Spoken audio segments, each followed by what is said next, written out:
Oromoon ganama gaafa hirriibaa ka'u buna isaa danfifatee kan nagaan nu bulchite nagaan nu oolchi jechuun waaqa isaa eebbifatee gara dalagaa isaa qajeele. Oduu gammachiisaa fayyadamtoota maraaf waldaan dargaggoota caffee hojii gamtaa waliigalaa hojiilee diinagdee biyya irratti bubba'ee hojjechaati kan jiru.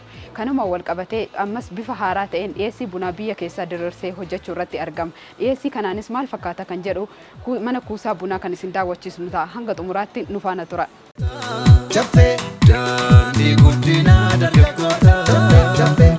Karra milkaa'ina ga'eessota jireenya salphisaa soonatti dabala ajaja fudhachuun sooraan isaa bara hundee gadi fagoo dameen babal'atee waggansa cimaa fi ayyuudhaan dhaabbatee ijjiitti jireenyaa furtuu baannee jirra nuti biyya keenyaa dhugaan dhaabbanneera. Maqaan koo Taarikuu Adaanaan jedhama. Hojjetaa waldaa dargaggoota caffee hojii gamtaati. Nuyi amma akkuma argaa jirtu iddoo gurgurtaa bunaati. Kanaan dura akkuma dubbachaa turre miseensota keenyaaf buna gatii madaalawaan hin qopheessine jennee waadaa gallee turre. Akkuma waadaa galleen kun bifa kanaan buna dhiyeessinee jirra jechuudha.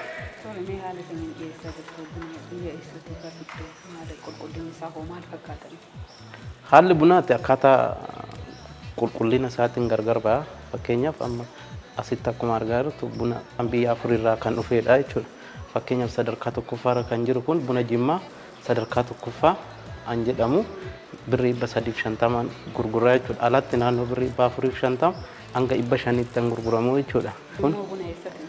Bunni kun Amboon Gaati sadarkaa lammaffaatti irratti kan argamu birrii 340 kan gurgurree jechuudha. Kuni buna Wallaggaa sadarkaa lammaffaarra kan jiru sadarkaa sadaffaan buna asii kan jiru buna Mattuuti sadarkaa sadaffaa birrii 330 kan gurgurru kun alatti kana naannoo 380 hanga 400tti kan gurguramu jechuudha.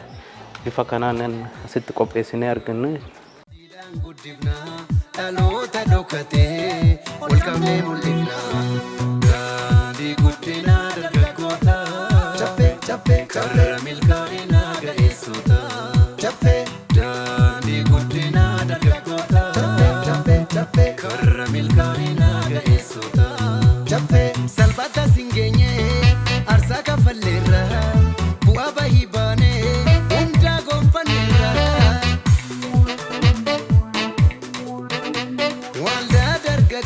Jaffee hojii gamtaa waliigalaa. Namoota akkam akkamiitu dhufee to'atan?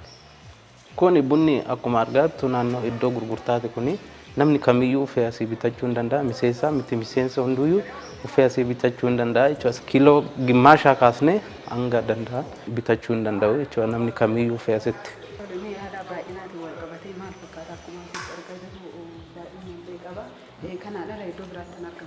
Kun iddoo gurgurtaati. Iddoo itti gurguramudha. Magaazanni guddaan isaa immoo duuba sanirra hin jira. Kun iddoo itti gurguramu waan ta'eef qulqullinaan taa'uu qaba. Walitti baay'ate awwaara adda addaa kan tuttuqneef bifa xaawulaa kanaatiin qopheessinee fi hin jiru jechuudha. Kana caala immoo iddoon kuusaa isaa immoo duubarraan hin jira. Namoonni bitan tanoo akkam yaada kamiin bitachaa jiru? Gammadanii maal fakkaatu? Yaada akkamiin isin kennu? Namni inuma bitaa akkaataa sistemii kanaan sadarkaa isaatiin namni kamiyyuu hanga birrii 350 kaasee hanga birrii 320 kan jiru sadarkaa isaatiin akkaataa humna isaatiin namni bitachaa jira. Namoonni baay'ees bunni isaa akkaataa bishaaniin kaasaa buna mi'aadha jedheet namni baay'ee hin dubbatu. Bunni gaariidha jechuudha. Daandii guddinaa dargaggoota karra milkaa'ina ga'eessota. Daandii guddinaa dargaggoota karra milkaa'ina ga'eessota. Jireenya salphisaa soonatti dabala ajaja fudhachuun sooraan isaa bara. Hundee gadi fagoo dameen babal'atee waggansa cimaa fi ayyuudhaan dhaabbatee ijjiitti jireenyaa furtuu baannee jirra nuti biyya keenyaa dhugaan dhaabbanneera. Amma namaa taanee dhugaan badhaafamnee qabeenya uummataa tokkorraan hir'ifnee. Egaa kabajamtoota hordoftoota keenya waldaan dargaggoota caffee hojii gamtaa waliigalaa hiyyummaan diina keenya kan jedhu miseensaafis ta'ee miti miseensaaf buna qulqulluu akkasumas sadarkaa mataasaa eeggate bifa kanaan dhiyeessee isin simachuuf qophii xumuree isin eegate kan jiru. Namni amma immoo warroota asirraa fudhatanii tajaajilamuudhaan daldala bunaa irratti bobba'anii argamanii wajjin turtii taasisna hanga xumuraatti turtiin keessan nu faana haa ta'u. Caffee madda nagaa guddinaaf nageenya akka aadaa keenyaa. ትንሽ ብሬ ጎንቼ ባለው በቡናነት የምታወቀው ካስተመሮች ጋርም አስተያየት እንዲሰጡ ሲቀበላቸው ቡናሽ አሪፍ ነው በዚሁ ቀጥይ ምናምን በሚለው እቀበላቸዋለሁ። እስካሁን በቡኔት ታምቼ ምንም ብያላቅም ቡና አሪፍ እንደሆነና ምረከውን ከጨፌ ስለሆነ ሁሌም አሪፍ ቡና ነው በዚሁ እንዲቀጥሉ ነው ጨፌዎችንም ማክራቸው። ሲቆላ በጣም አሪፍ ነው።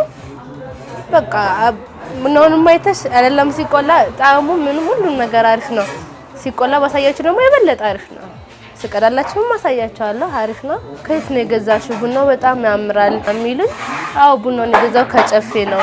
ጨፌ ወጣቱ ማከል ሄዳችሁ ሁሉንም ነገር ታገኙታላችሁ። የምታውቁት ቡና የለም የፈለጋችሁትን በደረጃው ቡና አለ ምናምን እላችኋለሁኝ።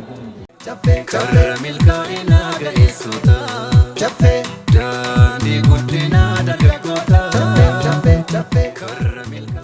Wow. Dhugaa dubbachuuf buna dhandhamni isaa akka malee namatti toluu fi akkasumas araada nama baasudha. Kottaa bitadhaa qaamaanis dhuftanii bitachuu akkasumas mana keessan teessanii ajajachuu dandeessu. Waldaan dargaggoota caffee hojii gamtaa hojii diinagdee irratti bu'uureffatee hojjechuu irratti kan argamu hiyyummaan diina keenya jedha. Mul'anni kee bu'aa gaarii sabaaf dhala. Hooggansi kee cimaa kutannoo murataa. Ifaan baattee deemtu dukkana rukutaa. Tole kabajamtoota hordoftoota keenya akkuma argaa jirtan buna qulqulluu ta'ee gatii madaalawaadhaan biiroo muummee waldaa dargaggoota caffee hojii gamtaa waliigalaa jamoo tokko giddugala gabaatti kan argattanii qaamanis dhuftanii bitachuu yookaan mana keessanis teessanii ajajachuu dandeessu. Odeeffannoo dabalataa yoo barbaadan duwwaa 913 97 97 yookaan duwwaa 11 87 66 51 irratti bilbiluu dandeessu. Waldaa dargaggoota caffee hojii gamtaa waliigalaa.